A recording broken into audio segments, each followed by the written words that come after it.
En esta cuarta parte del libro de Números vamos a resumir lo que hemos dado hasta el presente en una manera, en unas gráficas que van a ser, nos va a facilitar a poner en perspectiva acerca de, primeramente, el pecado que cometió el pueblo de Israel en el libro de Números.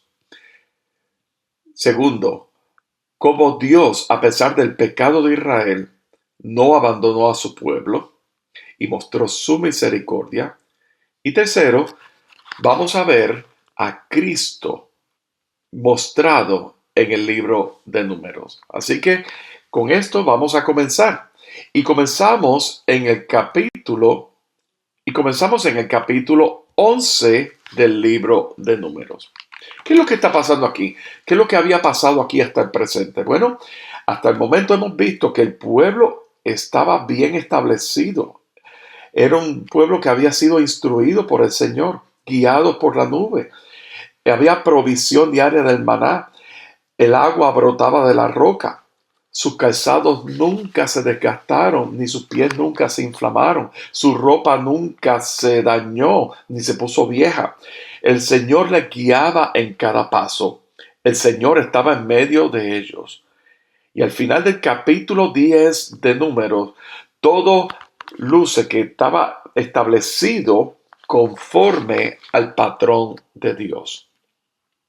Pero en Números capítulo 11 ocurrió un cambio abrupto de aquello que era el patrón de Dios, que el pueblo lo estaba siguiendo, la obediencia, estaba siendo bendecido, a, a la ira de Dios, a la desobediencia, a la muerte, el pecado en medio del pueblo.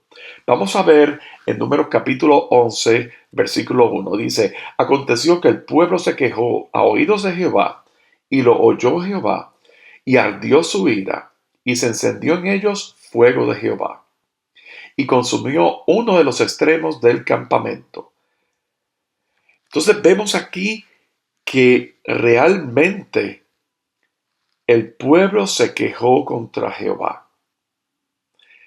¿Cuál fue la raíz de todo esto? Porque las cosas no ocurren de la nada.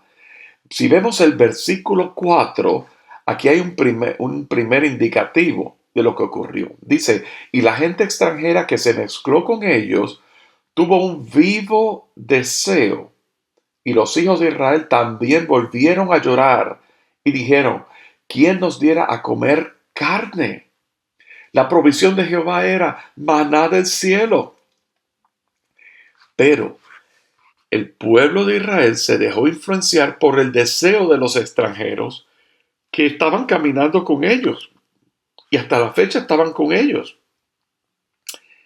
Y eso trae como consecuencia que el fuego de Jehová, la ira del Señor, vino contra ellos. Y lo vemos específicamente en el versículo 32.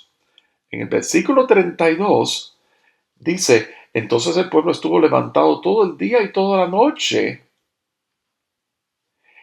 el día siguiente, y recogieron codornices. El que menos recogió 10 montones, y las tendieron para sí a lo largo alrededor del campamento.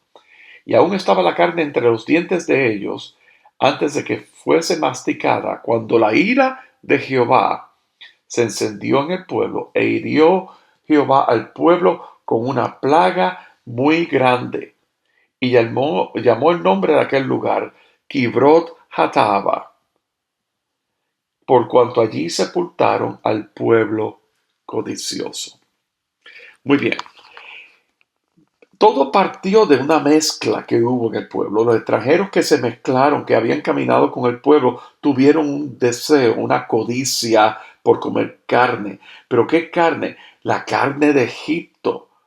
¿Verdad? Les dio una nostalgia por las cosas de Egipto. En el versículo 5 dice: nos acordábamos del pescado que comíamos en Egipto, y aún los melones, los puerros, las cebollas, los ajos, y nuestra alma está seca. Y es que el ser atraído por las cosas del mundo puede ser un deseo tan contagioso que puede causar destrucción y los lleva a la tumba. Eso fue lo que pasó aquí.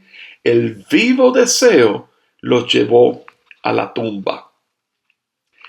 Mientras más cerca estemos con las cosas del mundo, mayor tentación vamos a tener. La separación del mundo no significa que vamos a estar aislados del mundo, sino que va a haber una circuncisión o una separación del corazón. Y lo que pasa con esto es que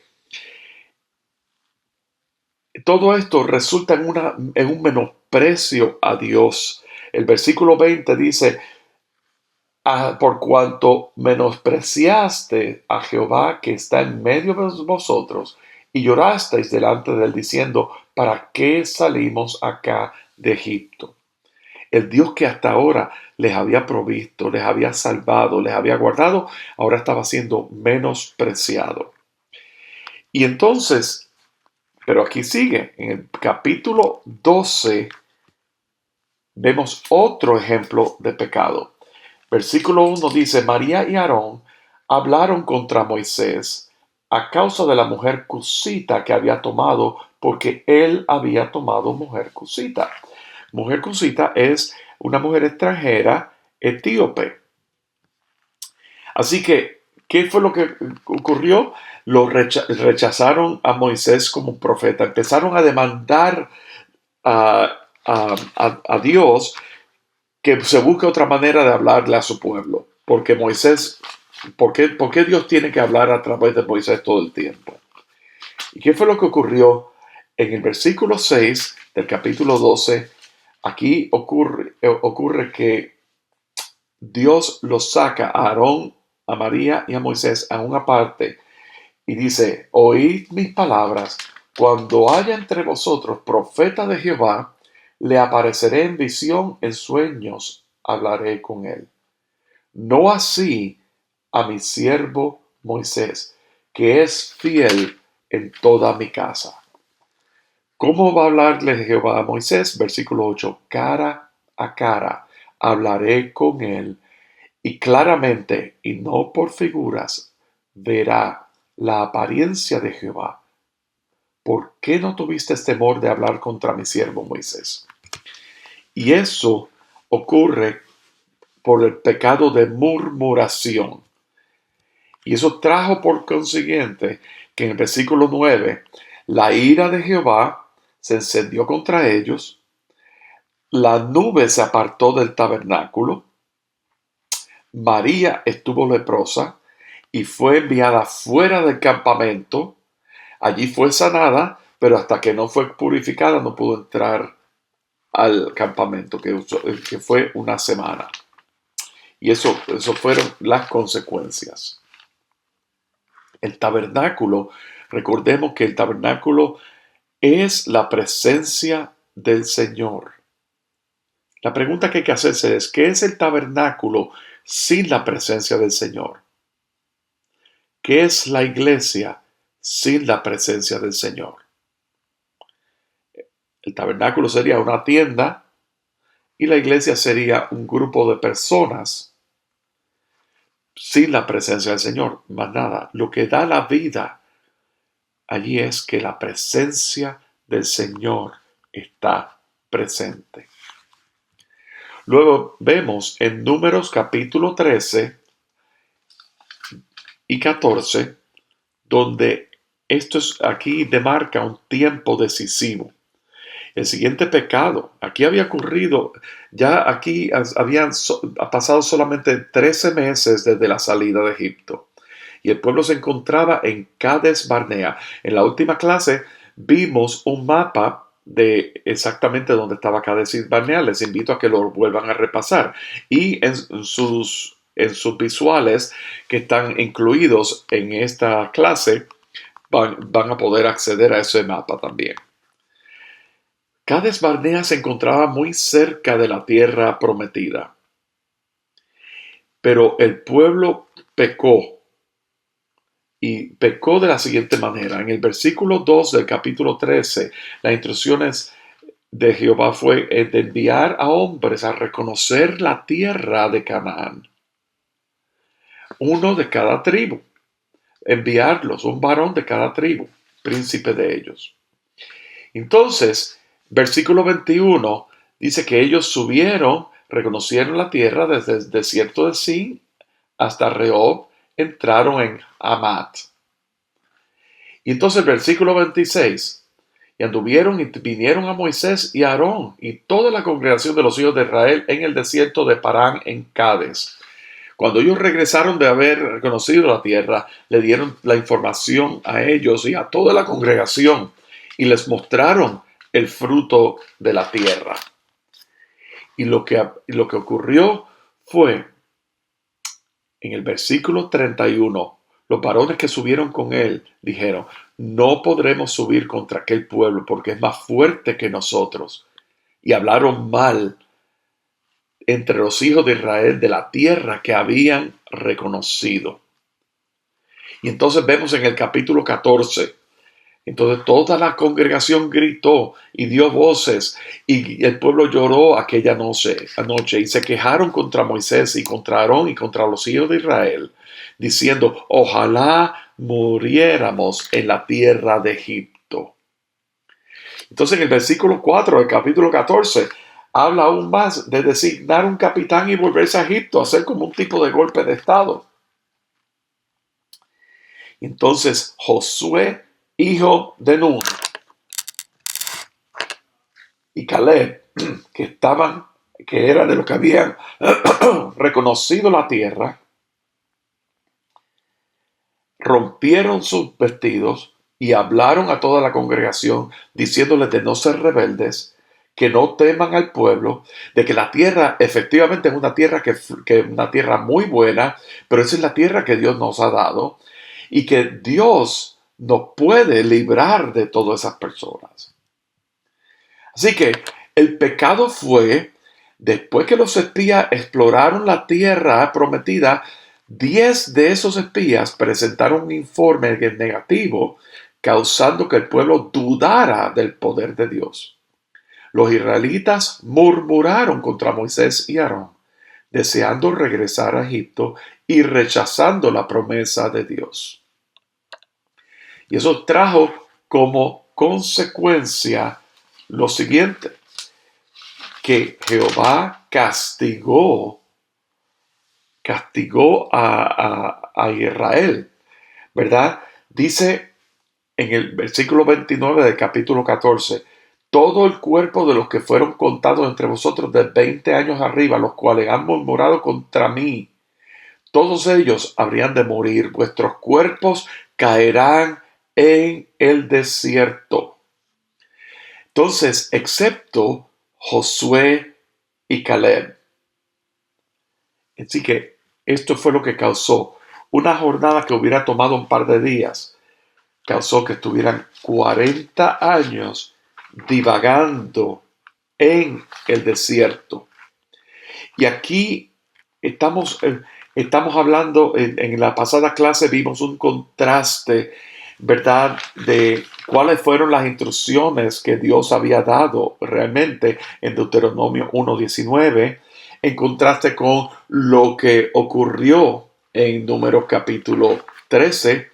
También vimos otro contraste y era la oración de alabanza a Dios en Éxodo capítulo 15, cuando el pueblo fue liberado de Egipto, que cruzó el Mar Rojo, todas las cosas que decían alabando y exaltando al Señor.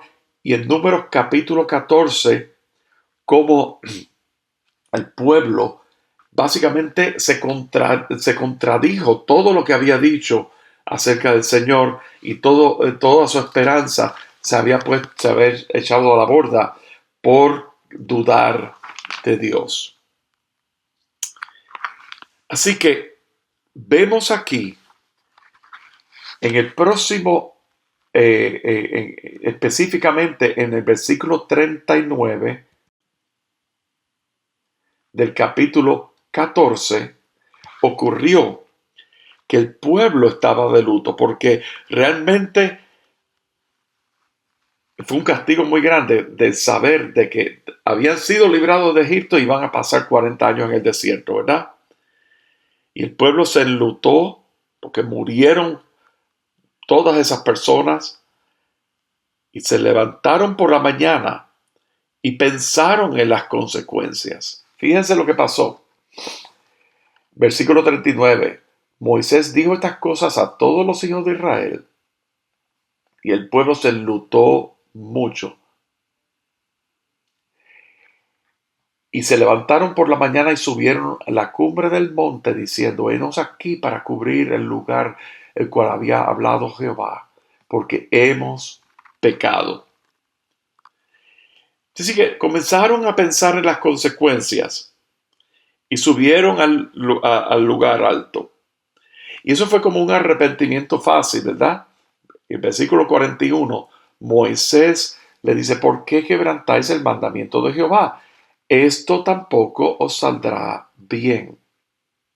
O sea, no vas a evitar las consecuencias. El versículo 43 habla, Moisés les advierte acerca de la malecita y el cananeo que estaban en el medio. Y efectivamente el pueblo insistió y subió y se encontraron con los amalecitas y cananeos en el versículo 45.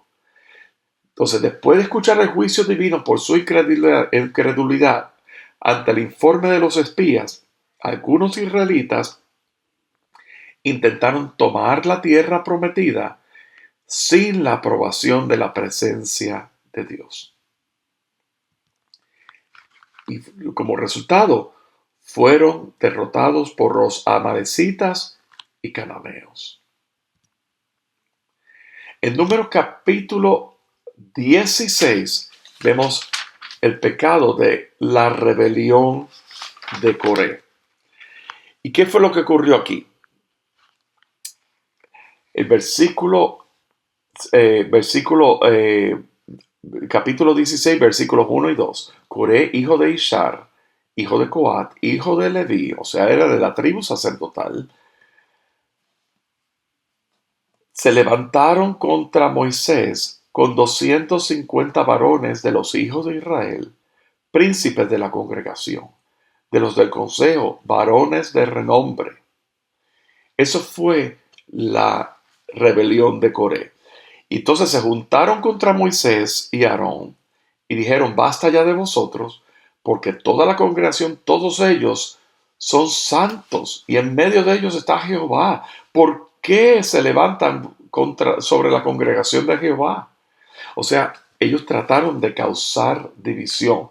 Más aún, en el versículo 13, ellos se refieren a Egipto como que no les fue suficiente como para habernos sacado de aquella tierra que fluye leche y miel. Y entonces el versículo 19 habla de que Coré había hecho juntar contra ellos a toda la congregación. Y en el versículo 32 habla de las consecuencias. La tierra se abrió y se tragó a los rebeldes y sus familias. Y una plaga mató a unos 14.700 israelitas que apoyaban la rebelión. Así que eso fue la rebelión de Coré.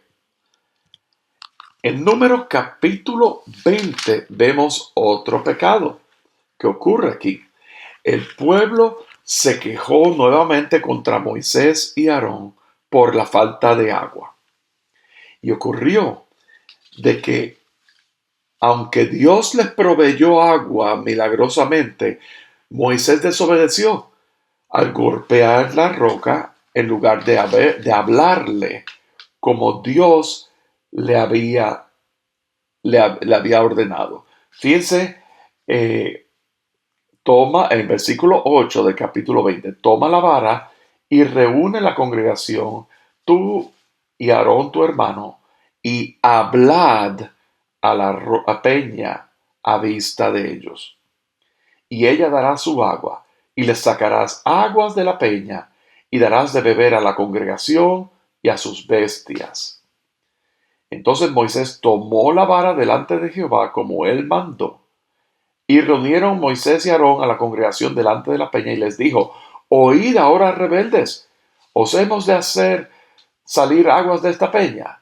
Entonces alzó Moisés su vara, su mano, y golpeó la peña con su vara 2 veces, y salieron muchas aguas, y bebió la congregación y sus bestias. Y como consecuencia de eso, versículo 14, Jehová dijo a Moisés y a Aarón, por cuanto no creísteis en mí para santificarme delante de los hijos de Israel, por tanto no meteréis esta congregación en la tierra que les he dado. Estas son aguas de rencilla, por las cuales contendieron los hijos de Israel con Jehová, y él se santificó en ellos. Ustedes recordarán que en un momento dado, el pueblo se había quejado por falta de agua. Y en esa ocasión, Jehová le dijo a Moisés de agarrar la peña, la vara, y pegarle a la peña de Horeb. Y de ahí salieron agua. Esta vez, el Señor le dice a Moisés, háblale a la peña. Y si pensamos nosotros en Cristo Jesús, Jesús vino, el Verbo encarnado vino a este mundo con la misión de morir en propiciación por el pecado del pueblo en la cruz del Calvario. Ese sacrificio es una vez y para siempre. Pero la próxima vez que venga Jesús ya no va a ser para morir en la cruz, va a ser glorificado, donde dice que todo ojo le verá, toda rodilla se doblará y toda lengua confesará que Jesucristo es el Señor. Pero fíjense una cosa, el paralelismo que hay, este pasaje en específico, con la obra de Cristo Jesús. ¿Qué fue lo que ocurrió en la cruz del Calvario? Jesús murió. Jesús se presentó como ofrenda, como cordero, sin mancha, sin pecado, pero al mismo tiempo se presenta como sumo sacerdote delante del Padre. Dice la palabra que el velo y el acceso al lugar santísimo fue abierto. Y ahora todos nosotros tenemos acceso al Padre por medio de Jesucristo, por medio del sacrificio en la cruz. Todos bebieron del agua por medio de la peña que fue azotada la primera vez. Pero por medio de ese camino que fue establecido a través de Cristo Jesús, ahora nosotros clamamos a Dios y Él nos responde. Él escucha nuestra oración. Él escucha el clamor de su pueblo. Entonces no había necesidad de azotar la peña 2 veces, sino que era en obediencia hablarle a la peña, hablarle a la roca. Primera de Corintios capítulo 10 dice que bebían de la roca espiritual que los servía, y la roca era Cristo. Cristo solamente con un sacrificio nos dio acceso a Dios. Y Moisés, ofuscado con el coraje, con el pueblo, el desespero que lo llevó a manifestar su ira y pegarle 2 veces a la peña, entró en desobediencia y por eso fueron castigados y no les fue permitido entrar a la tierra prometida. Entonces vemos aquí que María murió en el desierto a los 130 años. Moisés murió en el desierto a los 120 años. Aarón murió en el desierto a los 123 años. Pero en el libro de Números vemos más pecados que cometió el pueblo. Esto no se queda así. El Números capítulo 25, vemos que los israelitas, fornicaron con las hijas de Moab y comenzaron a hacer sacrificios a los dioses de los moabitas, inclinándose ante Baal Peor. Eso está en Números capítulo 25, versículo del 1 al 9. Moraba Israel en Sitín, y el pueblo comenzó a fornicar con las hijas de Moab, las cuales invitaban al pueblo a los sacrificios de sus dioses, y el pueblo comió y se inclinó a sus dioses. Y eso trajo por consecuencia de que la ira de Jehová fue contra ellos con una plaga que mató a unos 24,000 personas. El siguiente pecado que cometió Israel en el libro de Números lo encontramos en el capítulo 31, 16. Resulta que el pecado que habíamos mencionado en número 25 fue resultado de que Balaam, y vamos a hablar de Balaam en un momento, ¿verdad? Balaam aconsejó a las moabitas para seducir a los israelitas e incitarles a pecar contra Dios en idolatría. Entonces, Israel mató a todos los varones madianitas, incluyendo a los 5 reyes de Madián y a Balaam. Moisés ordenó a matar a las mujeres moabitas que seducieron a los israelitas a la fornicación e idolatría. Pero no mataron a todas las mujeres. Y en el capítulo 31, Moisés les increpa por qué no mataron a todas las mujeres. Y eso trajo como consecuencia de que Moisés entonces, para asegurarse que no quedaban moabitas, mandó a matar a todas las mujeres no vírgenes y a los niños varones. Y estos son todos los pecados que había cometido Israel en el libro de Números. Ahora, vemos, si regresamos al capítulo 15,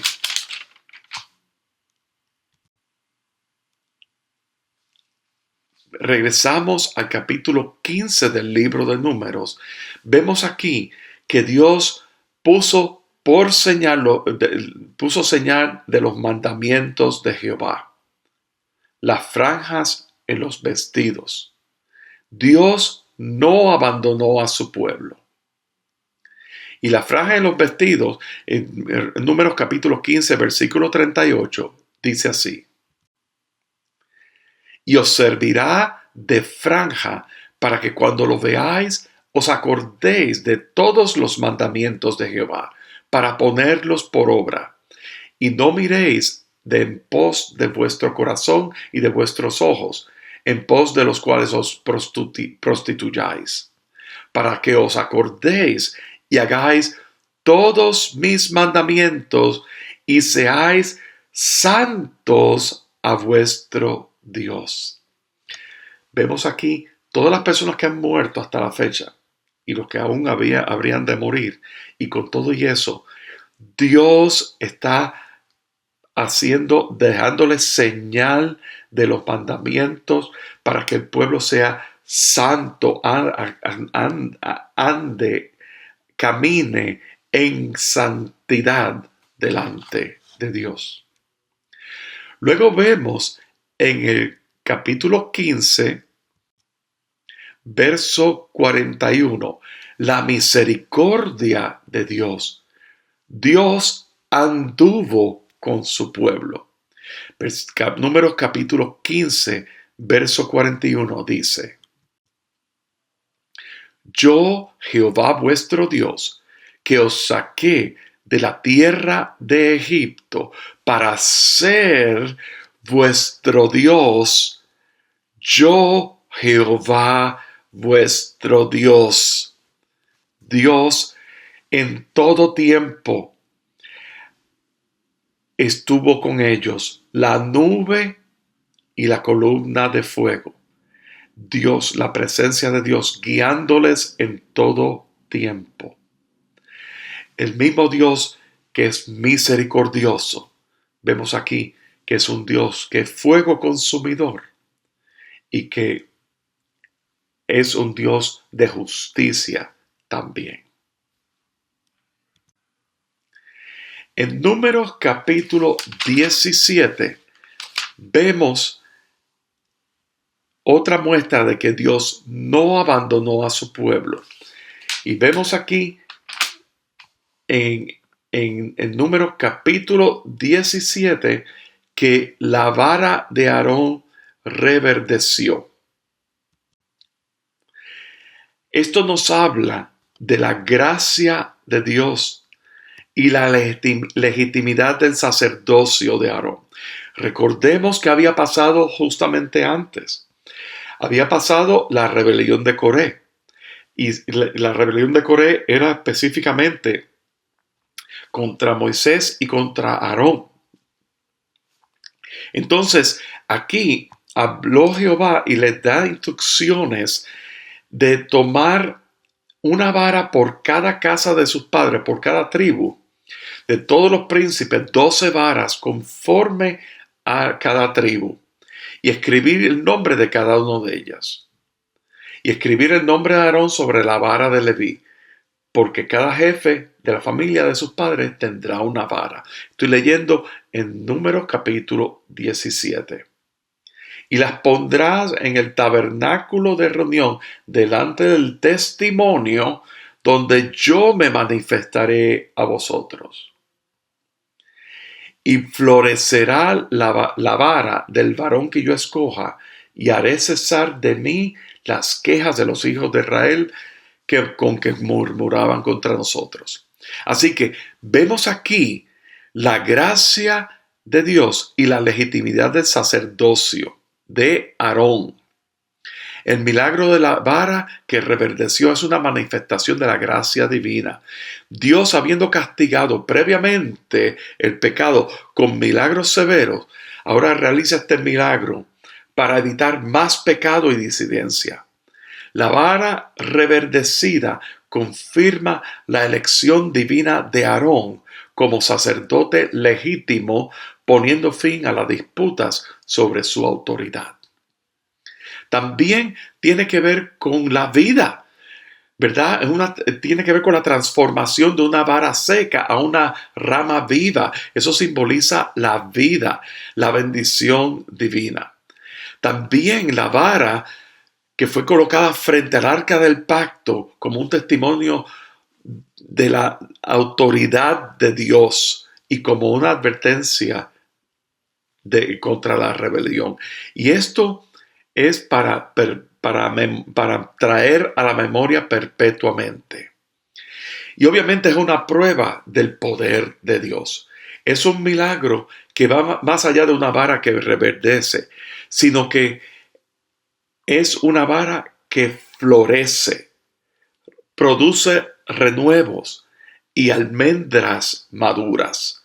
Eso fue un acto totalmente sobrenatural, que básicamente lo que hizo fue eliminar cualquier duda acerca del sacerdocio de Aarón.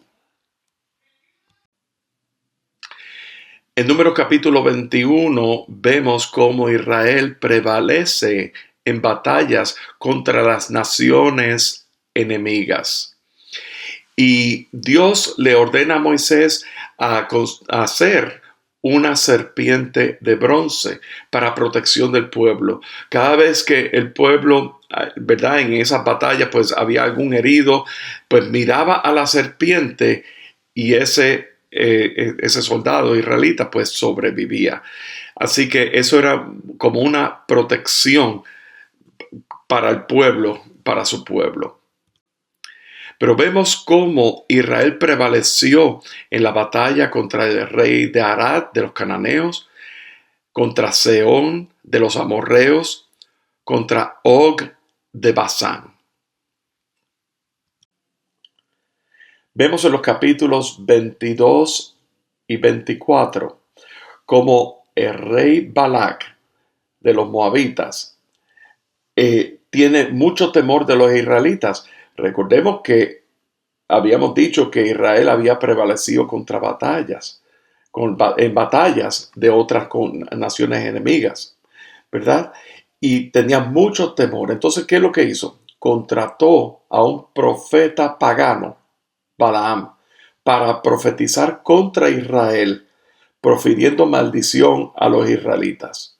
Y los resultados, que cada vez que Balaam abría su boca, lo que decía era bendición para Israel. Al punto de que Balaam anduvo en un asna y el asna, el ángel de Jehová intervino y el asna empezó a hacer resistencia para seguir y Balaam le pegó y entonces el asno habló. Pero vamos a ver entre la bendición que profirió Balaam, profeta pagano, trajo bendiciones y profecía mesiánica. Y eso lo vemos en Números capítulo 24, versículo 17. Lo veré, mas no ahora. Lo miraré, mas no de cerca.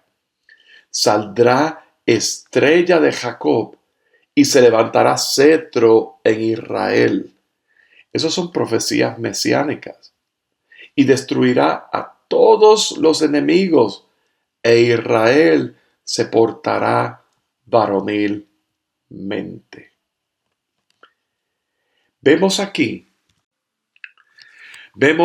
que nuestro Dios es un Dios que guarda el pacto y la misericordia.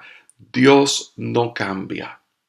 Los siguientes capítulos muestran a un pueblo que realmente ya la siguiente generación, que ya sabe que está preparada para entrar a la tierra prometida, hay un nuevo censo. Ya Moisés ya sabe que Moisés que no va a ir a la tierra prometida, y entonces está mayor de edad, y entonces eligen un nuevo líder, y el nuevo líder es Josué. Las tierras son repartidas en las distintas tribus. Hay leyes de las ofrendas y los votos. Y todo este tipo de cosas ocurre en los capítulos finales del libro de Números. Vamos a ver ahora a Cristo en el libro de Números. ¿Cómo Cristo está reflejado y se muestra en el libro de Números? Primero lo vemos a través del maná. Dios proveyó el maná del cielo. En Juan capítulo 6, versículo 51 dice, Jesús dijo, yo soy el pan vivo que descendió del cielo. Si alguno comiere de este pan, vivirá para siempre. Y el pan que yo le daré es mi carne, la cual yo daré por la vida del mundo. La roca también es tipo de Cristo, ¿verdad? Primero le pegó le dio con la vara a la roca en la peña de Oreb. Y luego tenía que haberle hablado a la roca y lo que hizo fue pegarle 2 veces. Pero la roca, versículo de 1 Corintios capítulo 10, verso 4, porque bebían de la roca espiritual que los seguía y la roca era Cristo. La columna de fuego y la nube habla de Dios con su pueblo en todo tiempo guiándolos. Y Jesús dijo, yo soy el buen pastor. El buen pastor su vida da por las ovejas. Juan 10, 11.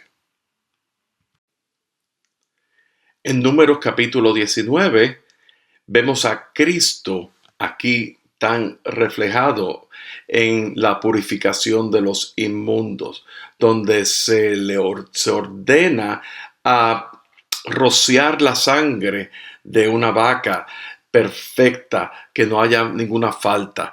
Eso se cumplió en Cristo en el Calvario, como Cordero sin mancha, perfecto, sin pecado. Él se presentó, Él derramó su sangre en propiciación por el pecado del pueblo, para nuestra salvación y vida eterna.